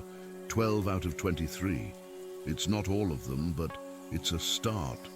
And the rest? Mary asked quietly. Thomas clenched his hands on the steering wheel. Mayer is still looking, but some of them may have ended up in networks where the traces run cold. We may never find them. Mary felt her heart ache. Those poor children, those poor mothers. That's why our work isn't finished, Thomas said. The Foundation will continue the search, and we will help the mothers who have recovered their children. Because it's not easy. Many of those children don't remember their biological families. They were little when they were taken. Now they speak German, not Polish. It will be a long process. But it's worth it, Mary said. It's worth it, Thomas agreed. In the following weeks, life settled into a routine. Mary worked at the Foundation, Annie went to school and music lessons, and in the evenings they spent time together, cooking, talking, and laughing. For the first time in years, Mary felt like a real mother, not a broken woman struggling to survive. Thomas visited them regularly. He brought Annie books and toys and sometimes took them for walks in the park. Mary saw how his eyes softened when he looked at Annie. She saw the sadness that never quite disappeared, the sadness of losing his own son. But she also saw something else, something that might resemble hope. One evening, after Annie was asleep, Thomas stayed longer. They sat in the small living room drinking tea, talking quietly. "Why are you doing all this?" Mary asked suddenly. "Really, it's not just about your son, is it?" Thomas was silent for a long time, then he sighed. "It's not just about him. Although he was the beginning. When Michael died, I thought I would die too. For a year I couldn't function. Work lost its meaning, money lost its meaning, everything was empty." He looked at her. "And then, one day, I saw a woman on the street, young, maybe 25. She was sitting on the sidewalk with a small child in her arms, begging. And for a moment I saw my mother, the way I remembered her from childhood, desperate, helpless, and I thought, what if someone had helped her? What if I had a different life? And you started the Foundation," Mary finished quietly. "I started the Foundation because if I couldn't save Michael, if I couldn't save my mother, at least I can save others. It gives me purpose, a reason to get up in the morning." Mary looked at him, feeling something open in her heart. This man, this rich, powerful man, was just as broken inside as she was, maybe even more so. "Thank you," she said quietly, "for everything, for saving me, for saving Annie, for giving us hope." "I should be thanking you," Thomas replied, looking at her so intensely that Mary felt her cheeks flush. "Because you reminded me that life still has meaning, that you can still save someone, that not all is lost." He sat for so long, their gazes intertwined, and something unspoken, something fragile and beautiful, hung in the air. But the moment was interrupted by Thomas's phone. He answered, listened, and his face grew increasingly grim. "I understand," he finally said. "I'm coming immediately." He hung up and looked at Mary. That was Mayer. "We need to talk. Tomorrow morning, at the Foundation, there's a development." "What development?" Mary asked, feeling fear again tighten the noose around her throat. "Tomorrow," Thomas repeated, but there was something unsettling in his eyes. "We'll explain everything tomorrow." The next day, Mary arrived at the Foundation at 9 o'clock. Thomas, Mayer, Davies and Joanna were already waiting in the conference room. Everyone looked serious. "What happened?" Mary asked, sitting down. Mayer placed a photograph on the table. A young woman, maybe 25, with dark hair and a frightened expression. "This is Magdalene Fox. She called the Foundation last night. She claims Henry Nowak sold her daughter 3 years ago. The girl was 5 at the time." "Another victim," Mary whispered. "Not just that," Mayer continued. "Magdalene claims she knows where the network's hub is, the place where Henry kept documents, where he met with buyers, a warehouse on the outskirts of Loudon. She says there might still be evidence there." "That's excellent," Joanna exclaimed. "We must inform the police immediately." "There's a problem," Thomas interrupted. "Magdalene is afraid of the police. She claims Henry had people there. That if she goes to the police, someone will warn him and the evidence will disappear." "So what does she propose?" Davies asked. "She wants us to go there with her," Maya replied. "First, to secure the evidence, and only then call the police." Davies shook her head. "That's illegal. It would be breaking and entering." "Magdalene has a key," Maya said. "Henry gave it to her once when she worked for him as a courier. It won't be breaking in if we have access." "It's still illegal," Davies insisted. "But effective," Thomas countered. "If there's evidence there that will save more children, we have to act." Mary listened to this exchange, feeling her anxiety rise. Is it safe? What if Henry has people there? "Henry is in custody," Maya reassured her.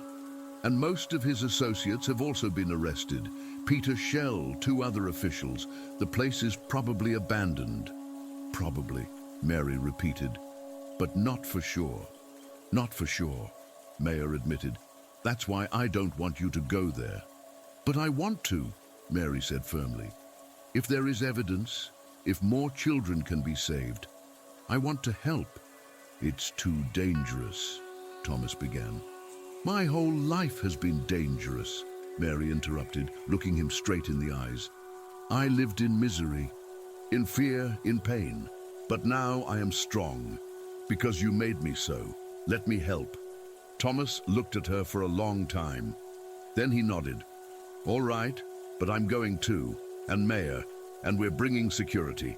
That same evening, at 10 o'clock, after the sun had set, they drove to the location. The warehouse was in a deserted industrial area, old, rusted buildings, broken windows, graffiti everywhere. Maya led the way. Thomas was right behind him, then Mary and Magdalene, a pale, trembling woman who couldn't stop nervously picking at her nails. Behind them were 2 bodyguards. Magdalene walked up to the warehouse door, taking out a key. Her hands trembled so violently that she could barely slide it into the lock. Finally, she succeeded. The door opened with a quiet creak. The inside was dark, smelling of stale air and dampness. Maya turned on his flashlight. The light illuminated the space. Old shelves, stacks of cartons, a desk in the corner. They approached cautiously, looking around. Documents lay on the desk, heaps of documents. Maya began to flip through them, photographing them with his phone. "These are forged passports," he said in an undertone. "Contracts, children's names, addresses in Germany, Austria, France. God, this is huge." Mary approached, looking at one of the documents. A photo of a little girl, maybe 6 years old, with light brown pigtails. Below it, a name. Sophie Davis. Age, 6 years. Price, 45,000 a year. She felt her stomach churn.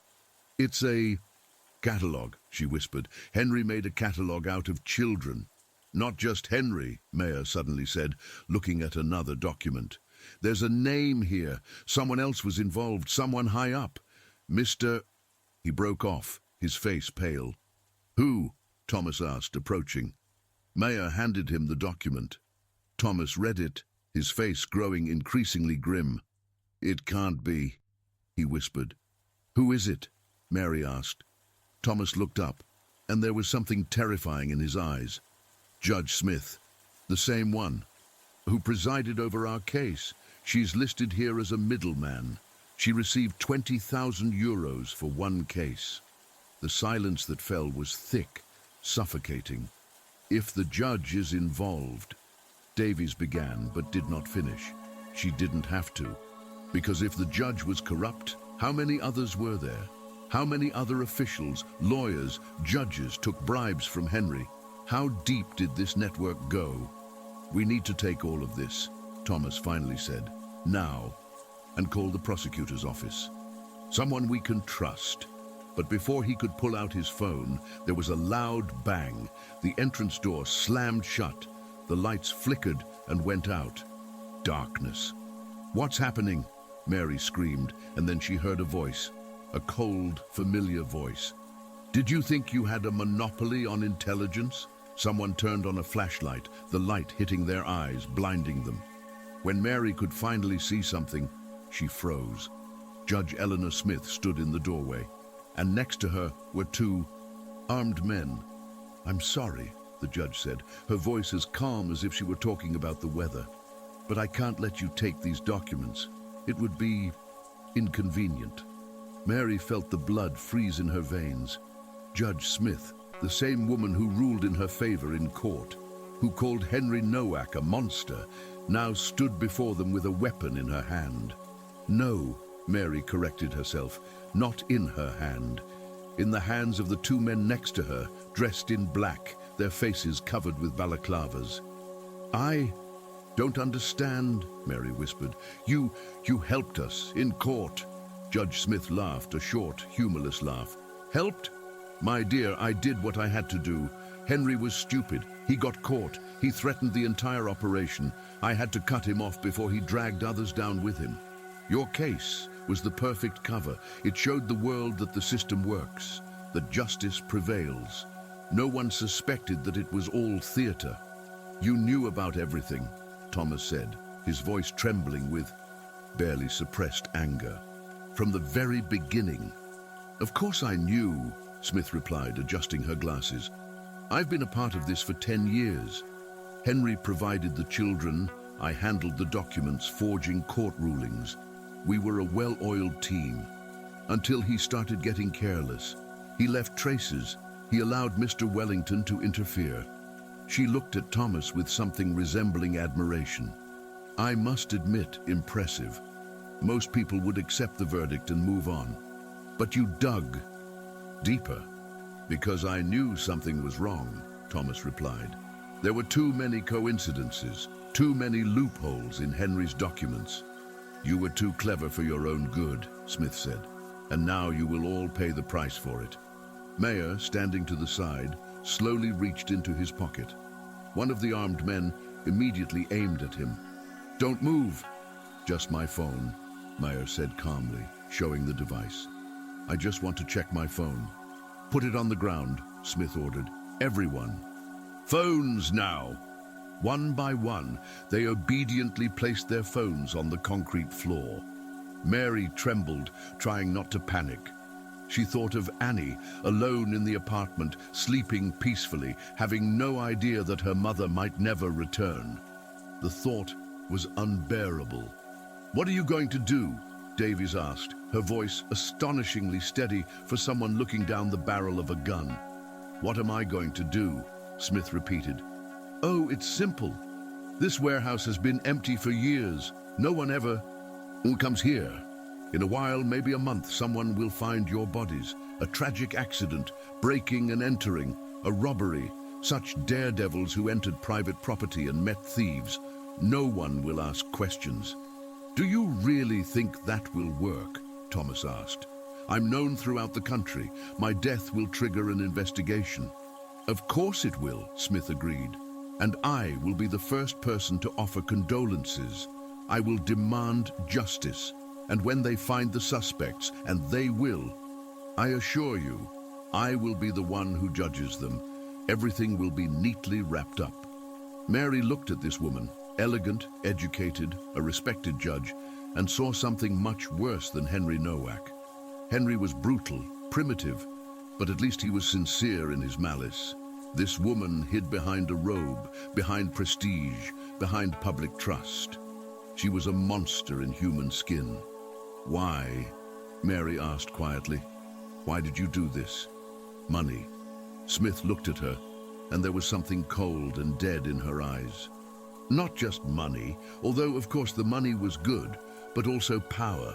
To know that you hold someone's life in your hands, that you can decide who keeps a child and who loses one. It is intoxicating." "You're sick," Mary whispered. "I'm a realist," Smith replied. "The world is divided into the strong and the weak. You were weak, Mary, pitiful. You couldn't hold on to your own child. Why should you keep her?" Something in Mary snapped. Not fear, not helplessness, anger. Pure, burning anger. I was weak because people like you made me weak. The system failed, and then people like you exploited it. But I am not weak anymore, never again. And before anyone could react, Mary lunged forward straight at Smith. It was madness, desperation. She had no chance. But she wasn't thinking, she was acting. One of the armed men turned and aimed. A shot rang out, deafening in the enclosed space. Mary felt a burning pain in her shoulder and fell. But before she hit the ground, several things happened at once. Maya lunged at the second armed man, taking him down. Thomas's bodyguards drew their own weapons. It turned out they were armed. Thomas grabbed Mary, shielding her with his body, and Magdalene, that whole scared woman who had been standing to the side the whole time, suddenly yelled, "Now!" The warehouse doors exploded. Headlights flooded the space, voices over megaphones. "Police! Everyone on the ground!" Smith stood for a moment, stunned, looking at the doors. Then she understood. "A trap," she whispered. "Yes," Magdalene replied, her voice now different, more confident, stronger. She reached into her hair, removing something small and electronic. "Sub-Inspector Magdalene King, Anti-Human Trafficking Unit. Everything has been recorded, Your Honor, every word." Smith paled. One of her armed men tried to escape, but was quickly overpowered by the police officers who were now pouring into the warehouse. The second raised his hands in surrender. The judge herself stood motionless, like a stone staring into space. Mary, still lying on the ground, pressed down by Thomas, felt the pain in her shoulder pulsing with every heartbeat. But she also felt something else. Relief. Unbelievable, stunning relief. "Mrs. Mary, please don't move." Thomas's voice was full of panic. "You've been shot. We need to call an ambulance." "They're already on their way," someone said. A plainclothes police officer, maybe 40 years old with gray hair. "They'll be here in 2 minutes." He looked at Magdalene. "Good work, Maggie." "Thanks, Chief," she replied, smiling weakly. Mary looked at her in amazement. You're a police officer." "I apologize for the deception," Magdalene King said, crouching beside her. "But we had to catch her in the act. We knew someone high up was involved, but we didn't have proof. Until Mr. Wellington found those documents with the judge's name. That's when the district prosecutor's office reached out to us. We organized this operation." So you knew beforehand?" Thomas asked. "We knew about the suspicions," the chief replied. "But suspicions are not evidence. We needed a confession, and thanks to Mrs. Mary, who distracted the judge, we were able to record it." Mary closed her eyes. Everything was spinning. Pain, fatigue, adrenaline. She heard voices around her, Thomas talking to someone, Maya recounting the events, police officers shouting commands. And then she felt a needle in her arm, a cold injection that brought a wave of numbness. "Stay conscious, Mrs. Mary," the paramedic's voice said. "You are in shock, but you will be fine. The bullet went through the muscle, it didn't hit the bone. You're lucky." Luck. What a strange word. Mary didn't feel lucky. She felt exhausted. But when she opened her eyes and saw Thomas kneeling beside her, holding her hand, she saw something in his face that made her think there might be some luck in it, after all. She spent 3 days in the hospital. The wound was superficial, but required observation due to possible infection. Annie came to visit her on the first day. The girl was terrified, crying, holding her mother's uninjured hand. Mary soothed her, saying that everything was fine, that it was over, and that nothing bad would ever happen again. Thomas was there the entire time. He slept in the chair next to her bed, refusing to leave even for a moment. Joanna brought him food and fresh clothes. Davies came with updates. Judge Smith has been charged with participation in an organized crime group, human trafficking, corruption, and attempted murder, she reported on the second day. The prosecutor's office has the recording from the warehouse. It's ironclad. She'll get life. "And Henry?" Mary asked. "Life also. The trial will take place in 2 months, but it's a formality. The evidence is overwhelming. Davies smiled. We won, Mrs. Mary. We truly won. But the real victory came a week later, after Mary had returned home. Mayer found 8 more children, hidden in various parts of Europe, some in legal adoptive families who were unaware of the crime, others in worse places. All were recovered. All were returning to Poland to their biological mothers. The foundation organized a big meeting. All the mothers who had recovered their children gathered in one place. Mary was there, with Annie by her side. She looked at the women, some crying, some laughing, all holding their children as if they would never let go. Danuta Fischer found her. Sophia, the girl, now 6, did not remember her mother. She spoke German, was afraid of the stranger who claimed to be her mother. But Danuta did not give up. She held her daughter, whispering to her in Polish, singing the lullabies she sang when Sophia was a baby. And slowly, very slowly, something in the girl began to awaken. Memory, connection. Another woman, Patricia Taylor, was not so lucky. Her son, 8-year-old Matthew, had ended up in a pedophile network. He was found in Belgium, in a terrible state, emaciated, traumatized, not speaking at all anymore.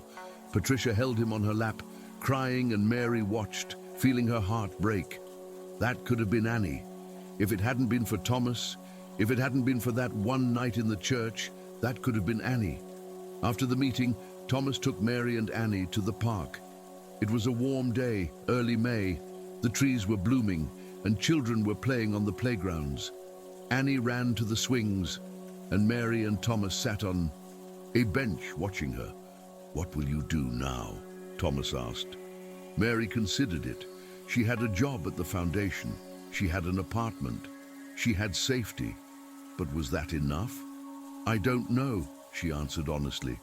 For the first time in my life, I don't have to worry about survival. It's a strange feeling. Good strange or bad strange? He asked with a smile. Good, Mary replied, smiling too. Very good. They sat in silence, watching Annie, who was now climbing a ladder. Thomas finally spoke, his voice quiet and uncertain. Can I ask you something personal? Of course.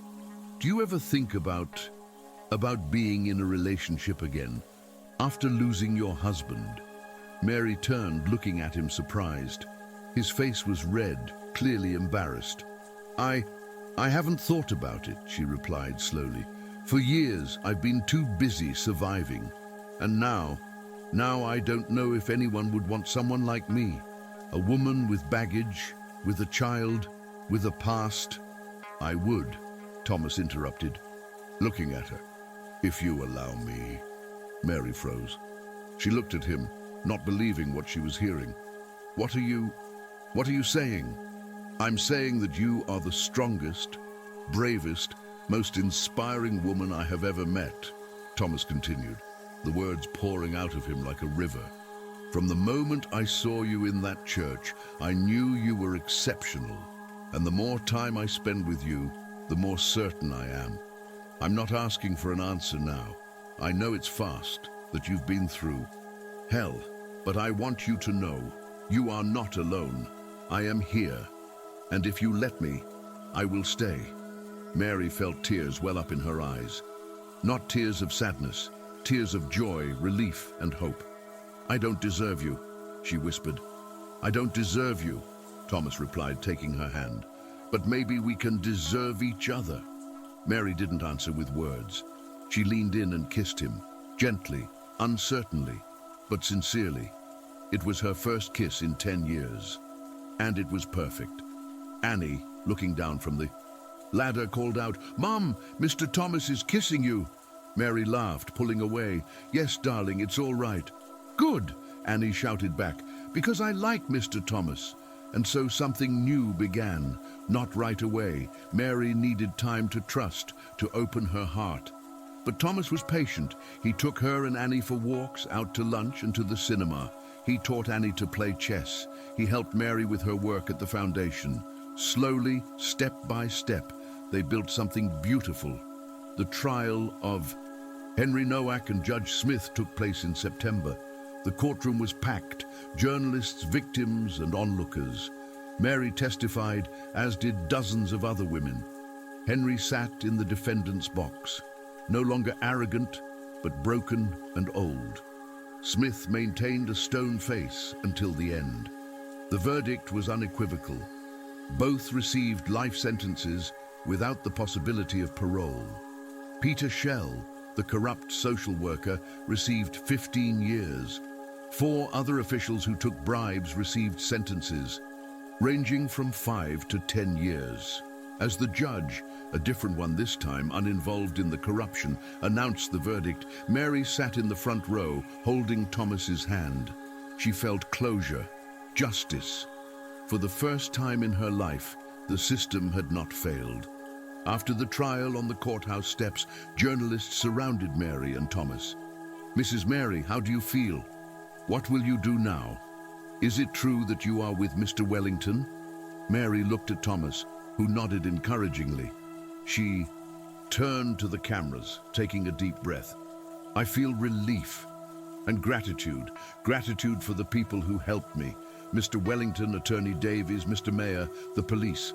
But most of all, I want to say to all the women who are now in the situation I was in a year ago, you are not alone. There is help. There is hope. Don't give up." Shouts of questions, camera flashes. Thomas put his arm around her, leading her to the car. They drove in silence until Mary finally spoke. "I did it. I really did." You did," Thomas agreed, smiling. "You are a hero." "I don't feel like a hero," Mary replied. "I feel free." 2 months later, Thomas proposed to her. It wasn't a grand theatrical proposal, just an evening in their apartment after the dinner they cooked together. Annie was already asleep. Thomas took Mary's hand and said, "I know it's fast. I know you might need to be cautious, but life is short. I've already lost someone I loved once. I don't want to waste time. Mary, will you marry?"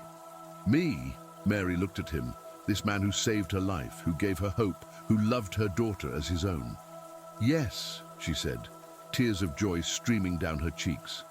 1,000 times yes. They had a quiet wedding in February. Only close friends and family. Joanna, Davies, Mayor, a few women from the foundation. Annie was the maid of honor, dressed in a white dress, singing during the ceremony. Her voice filled the small church, the same one where Mary met Joanna that memorable night. After the wedding, they moved to a larger apartment. Thomas insisted it be their shared home, not his gift. "We are family," he said. "We share everything equally." Mary went back to school. At the age of 49, she began to learn to read and write. It was difficult, sometimes embarrassing, but Thomas helped her every evening. After a year, she could read Annie's books. After 2 years, she wrote her own book, a memoir about her life, about what she went through. It became a bestseller. The foundation grew. It now had branches in 5 cities, helping hundreds of women annually. Mary became the coordinator, her face a symbol of hope for desperate mothers across Poland. Annie blossomed. In music school, it turned out she had not only vocal talent, but also composing talent. At the age of 14, she wrote her first song, about a mother who fought the whole world to protect her child. When she sang it at a school concert, there wasn't a dry eye in the room. 5 years after the trial, Mary and Thomas sat on the terrace of their house outside the city.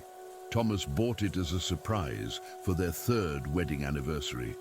The sun was setting, painting the sky in shades of pink and gold. Annie, now 15, was practicing the piano in the living room, the melody drifting through the open window. "Do you ever think about those times?" Thomas asked, holding Mary's hand. "Every day," Mary answered honestly, "but they don't hurt anymore. They are a reminder of what I went through and how far I've come." "You are extraordinary," Thomas said, kissing her forehead. "No," Mary replied, smiling. "I am ordinary. but I was lucky enough to meet extraordinary people. That same evening, after Annie went to sleep, Mary and Thomas sat together on the sofa, looking through old photographs. There was one particular photo, taken a year after the trial, during the grand meeting of all the mothers and children the Foundation had saved. 23 women, 23 children, all together, smiling, free. "We saved them," Thomas said quietly. "We saved each other," Mary corrected. And that was the truth. Because Mary Kowalski was no longer a victim. She was no longer a broken woman living in the shadows. She was a warrior. She was a mother. She was a wife. She was a hero, not because she did something extraordinary, but because she survived. She fought. And she won. Epilogue. 10 years later, St. James's Church in Loudon was packed to the brim. People sat in the pews, stood by the walls, some even outside, trying to hear through the open doors. It was a special day, the 10th anniversary of the collapse of the child trafficking network led by Henry Nowak and Judge Eleanor Smith. A young woman stood on the altar, 20-year-old Annie Kowalski Wellington. Her light hair was pulled up in an elegant bun. Her dress was simple but beautiful. She held a microphone in her hands. A piano stood beside her. 10 years ago, she began, her voice strong and confident. My mother was the poorest, most frightened woman in Loudon. She had no money, no hope, but she had one thing. She had love. Love for me, her daughter, and that love was stronger than fear, stronger than desperation, stronger than the entire system that tried to destroy us. Mary sat in the front row, holding Thomas's hand, listening to her daughter. Tears flowed freely down her face, but they were good tears. Today, Annie continued, my mother is no longer poor or frightened. She runs a foundation that has saved hundreds of families. She wrote a book that inspires thousands of women. She is my hero, and I want to dedicate this song to her. She sat down at the piano and began to play. The melody was delicate and melancholic, but full of hope. And then she began to sing. I was small. I didn't know how much my mother was afraid. Cold nights, days without bread. But her love, that was my shield. She was meant to give up, meant to lose everything she loved in life, but she stood up. She didn't fall. And for me, she won the war. Mom, you are my strength, my light in the darkest night. Because of you, I know that love is mightier than all bad powers. When she finished, the silence in the church was absolute. Then, slowly, the applause began. Louder, louder, until the whole church erupted in cheers. People stood up, crying, smiling. Annie came down from the altar, walking toward her mother. Mary stood up, embracing her daughter, holding her tightly. I love you, Mom, Annie whispered. I have always loved you. I will always love you. Me too, my sunshine, Mary replied, kissing her forehead. You are my greatest gift. Thomas embraced both of them. The three of them stood there in the middle of the church, surrounded by hundreds of people they had helped, whose lives they had changed. And Mary looked around and thought about the journey she had taken, from a hole in a damp apartment to this place, from despair to hope, from victim to warrior. Life was not perfect. There were still difficult days, memories that hurt, scars that had not completely healed, but there was something much more important. There was love, there was family, there was purpose. And for the first time in a very, very long time, Mary Kowalski, now Mary Wellington, felt truly, completely happy. Year 2034, 20 years later. The hospital room was bright, filled with flowers. Mary lay in bed, holding something small, wrapped in a pink blanket. Next to her stood Thomas, now gray-haired, but still handsome with a gentle smile. Annie, now an adult woman in her 30s, a mother for the first time, looked at her mother with love and gratitude. Grandma, she said, her voice trembling, meet your granddaughter, Mary. I named her after you. Mary looked at the little face, pink, perfect, innocent. And in that moment, holding her granddaughter, she understood the full circle of life. She had once been a mother, fighting for her daughter's survival. Now she was a grandmother, looking at a new generation that would have everything she did not: safety, love, opportunity. "Welcome, little Mary," she whispered, kissing the infant's forehead. "Welcome to the world your great-grandmother helped make better." And so the story had come full circle. From pain, hope arose. From despair, love. From anger, justice. Mary Kowalski Wellington lived to be 73. For the last 30 years of her life, she was a respected social activist, author, and motivational speaker. Her foundation saved over 1,000 families. Her book was translated into 20 languages. Her story inspired millions. But when she died peacefully in her sleep, surrounded by her family, it wasn't the achievements that mattered most. It was something simpler, more fundamental. She loved. She was loved. And she never, ever gave up. And that, in the end, was all that mattered.